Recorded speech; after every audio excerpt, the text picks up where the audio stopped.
ओम शांति। आज प्यारे मीठे बाबा के अव्यक्त मुरली मंथन की डेट है 5 मई 2024।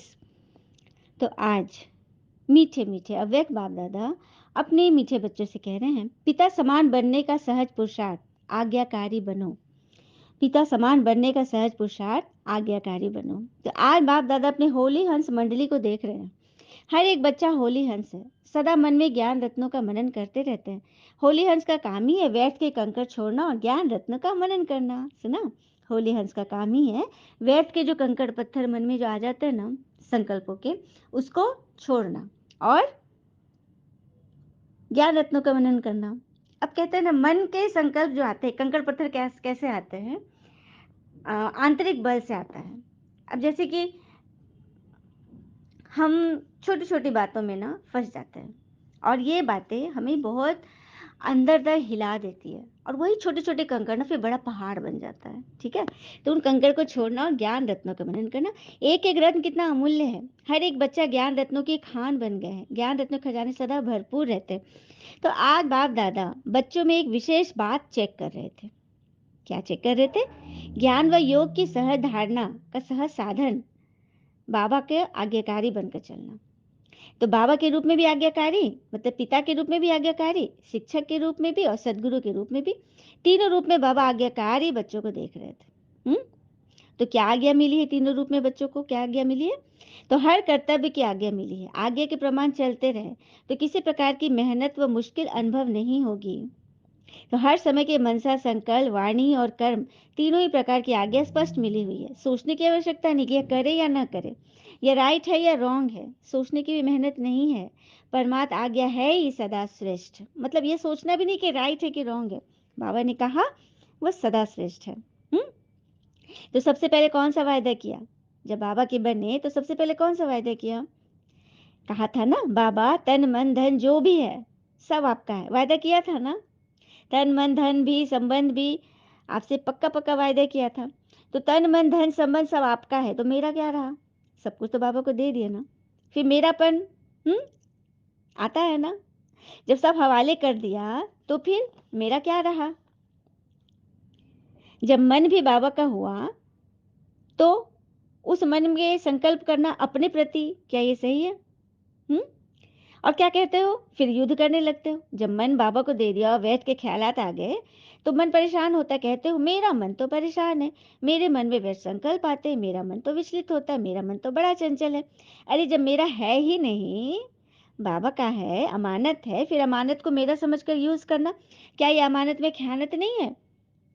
और माया के दरवाजे क्या है पता है? मैं और मेरा, मैं और मेरा, ये माया के दरवाजे हैं। तो तन भी आपका नहीं, फिर देह अभिमान का मैं कहाँ से आया?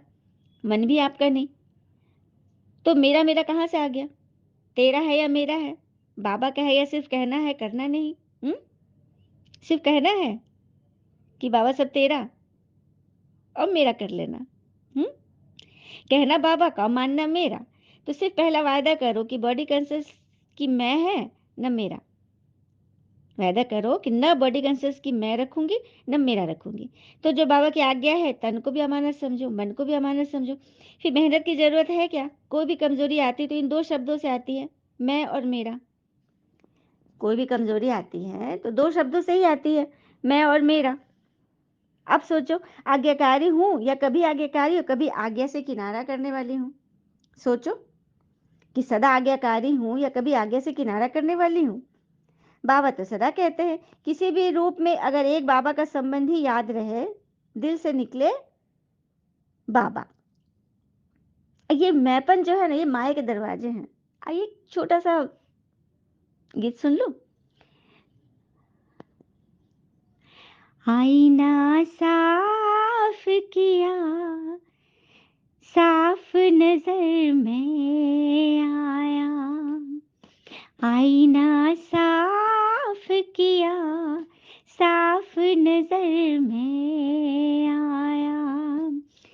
जो मैं को साफ किया तो तू नजर आया। आईना साफ किया, साफ नजर में आया। और जब मैं को साफ किया, मैं और मेरा को, तो कौन नजर आएंगे? भगवान के अलावा कोई नहीं। यही तो बाबा की आज्ञा है, तो फालतू व्यय संग्रह नहीं करना है। अब बाबा तो कहते हैं, हाँ, मंत्र मुआफिक मत कहो बाबा बाबा। वे लोग तो राम राम कहते और आप बाबा बाबा कहते, तो बात तो बराबर होगी। मुख से बाबा और अंदर कथनी कुछ करनी कुछ, लेकिन दिल से निकले बाबा। हर कर्म करने से पहले चेक करो कि मन के लिए, तन के लिए या धन के लिए बाबा की आज्ञा क्या है। कुमारों के पास चाहे कितना भी थोड़ा सा धन है, लेकिन जैसे बाबा ने आज्ञा दी है और धन का पोता मेल किस प्रकार से रखो वैसे रखा है? बाबा पूछ रहे। तन मन तो चलो बचा लिया, तो क्या धन भी वैसा बचाते हो? तो पोता मेल रखो। फिर बाबा ने आगे बोला, हाँ, तो ऐसे करोगे ना तो फिर निश्चिंत हो जाओगे, बोझ नहीं लगेगा, क्योंकि आप सबका लक्ष्य है डबल लाइट बनना। लक्ष्य है ना कि हमको नंबर वन में आना है, तो लक्ष्य के साथ लक्षण भी चाहिए। लक्ष्य बहुत ऊंचा हो और लक्षण नहीं हो तो लक्ष्य तक पहुंचना मुश्किल है। इसलिए जो बाबा की आज्ञा है उसको सदा बुद्धि में रखो, फिर कार्य में लगाओ। बाबा ने पहले भी समझाया है, ब्राह्मण जीवन के मुख्य खजाने हैं संकल्प, समय और श्वास। आपको श्वास भी बहुत अमूल्य है आपके लिए। एक श्वास भी कॉमन नहीं हो, व्यर्थ नहीं हो। भक्ति में कहते हैं श्वासों श्वास अपने इष्ट को याद करो। श्वास भी व्यर्थ नहीं जाए। ज्ञान का खजाना, शक्ति का खजाना यह तो है ही, लेकिन मुख्य ये तीनों खजाने संकल्प, समय और श्वास आगे प्रमाण सफल होते हैं, व्यर्थ तो नहीं जाते। क्योंकि व्यर्थ जाने से जमा नहीं होता, और जमा का खाता इस संगम पर ही जमा करना है। सुना?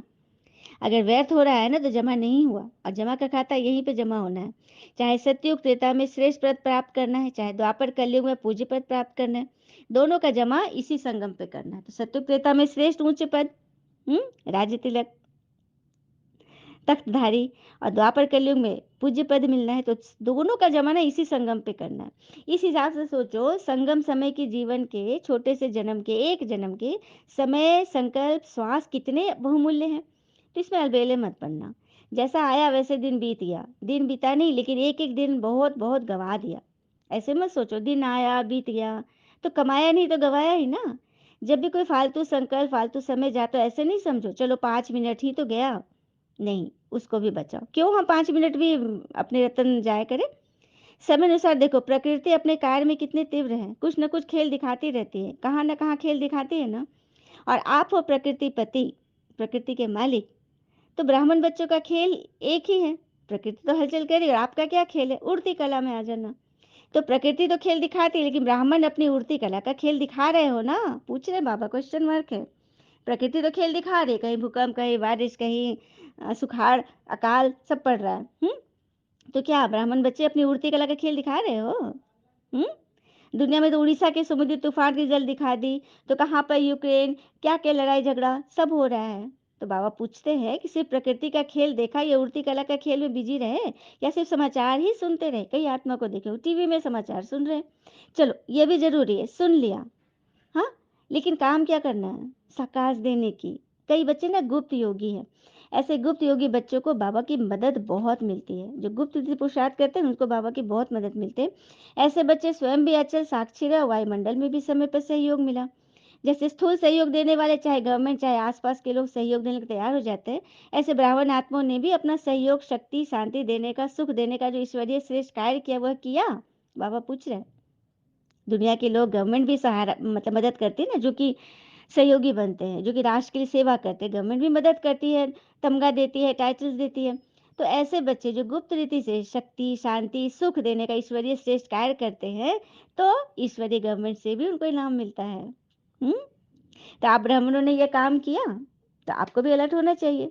स्थूल सेवा, स्थूल सहयोग देना भी आवश्यक है, लेकिन आप वो सहयोग दे रहे हो ना जो किसी ब्राह्मण बच्चे ही दे सकते हैं, और कोई नहीं दे सकता।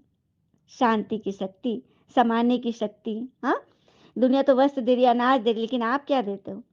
जो सबसे पहले चाहिए सभी को, शांति चाहिए, सामना करने की शक्ति, सहनशीलता, ये गुण आप सिखा रहे हो, तो दान देते हो ना। ये सूक्ष्म सहयोग आप ब्राह्मण के अलावा और कोई नहीं दे सकता। हम्म अभी तो क्या हो रहा है, अभी तो रिहर्सल चल रही है, कि रियल तो आने वाला है।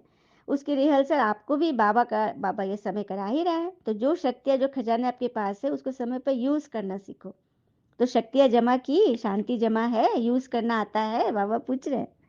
हाथ तो बहुत अच्छा उठाते हैं बाबा, जब पूछते हैं तो सभी हाथ उठाते हैं।